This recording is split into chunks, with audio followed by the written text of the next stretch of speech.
Pozdrav svima i hvala što pratite naš kanal.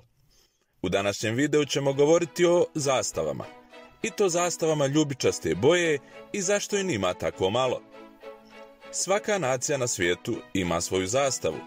Neke su u obliku pravougaonika, neke u obliku kvadrata, a neke pak izgledaju poput trougla. Neke zastave, kao na primjer one u skandinavskim zemljama, imaju zajedničke simbole poput križeva, a mnoge zastave evropskih država imaju slične boje. Ipak, boja koju nećete često vidjeti na zastavama država svijeta je ljubičasta.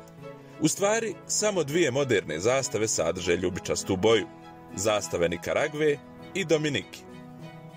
S obzirom na gore navedene činjenice, postavlja se logično pitanje. Zašto je ljubičasta boja na zastavama raritet? Prije svega, treba istaći da je ljubičasta boja bila kraljevska boja i istorijski je uvijek bila povezana sa vladarima Rimskog carstva. Razlog za to je bio taj što je ljubičasta boja svojevremeno bila veoma skupa. Postojala je jedna posebna boja, zvana tirska ljubičasta, poznata i kao feničanska ljubičasta, kraljevska ljubičasta ili jednostavno carska boja. Ime je dobila po mjestu gdje se nalazila i proizvodila, u gradu Tir, Liban, odnosno na prostoru nekadašnje Fenikije. Ta boja je u stvari sekret koji proizvodi nekoliko vrsta grabežljivih morskih puževa, poznatih pod nazivom mureks. U davna vremena, vađenje ove boje uključivalo je desetine hiljada puževa i znatan rad, a kao rezultat toga boja je bila visoko cijenjena i izuzetno skupa. Tokom srednjeg vijeka u Europi su se baneri, zastave svetaca i kraljevska obilježja i simboli polako ukorijenili te postajali lahko prepoznatljivi simboli nacija. Dakle, sa jednim izuzetkom, nijedna od starijih evropskih država nikada nije koristila ljubičastu kao boju nacionalnog obilježja ili zastave. Posebna grupa ljudi koja je koristila ljubičastu boju bilo je papinstvo, te su kardinali bili prepoznatljivi po nošnji ljubičastih ogrtača. Evropljani su vijekovima pokušavali da jednostavnim bojenjem crvene tkanine u plavo naprave sopstvenu ljubičastu boju, ali rezultati su bili dosta pomiješani i nezadovoljavajući. Najbolje što su mogli učiniti bila je ljubičasta boja koju su usvojila kraljevstva Kastilje i Leona i koristili je za svoje zastave. Kako je vrijeme odmicalo, evropska kraljevstva su postojala nacije, a nacionalni simboli poput zastava su se duboko ukorijenili.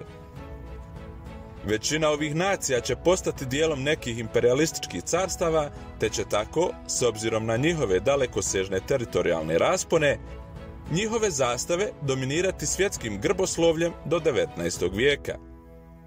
Ali šta se desilo nakon raspada tih carstava? Šta se desilo sa nacijama i njihovim zastavama i simbolima nakon sticanja nezavisnosti?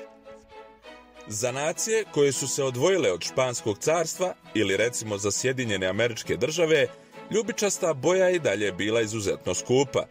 U stvari, tek 1850. godina stvorena je sintetička ljubičasta boja i tek je tada postojala mogućnost šire upotrebe ljubičaste na zastavama mnogih država.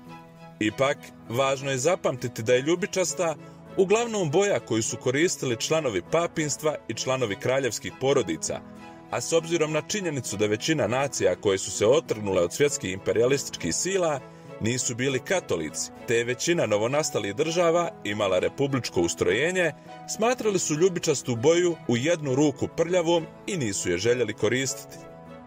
Međutim, postojao je jedan značajan izuzetak u historiji. Španija. Španija je nakon rušenja monarhije 1931. godine usvojila ovu nevjerovatnu zastavu. U Španiji se crvena i žuta boja povezuje sa kraljevstvom Aragon, a ljubičasta sa kraljevstvom Kastilje i Leona. Nakon što je na špansko čelo došao Francisco Franco, vratio je ovu zastavu. A ljubičasta boja na zastavi, zbog nedostatka historije i zbog njene povezanosti sa katoličkom crkvom i monarhijom, nikada nije bila glavna boja španske zastave. Nadam se da ste uživali i u ovoj epizodi i hvala vam na gledanju. Molimo da podijelite ovaj video, lajkujete i naravno ostavite komentar i pretplatite se na naš kanal. Vidimo se u sljedećem videu i lijep pozdrav!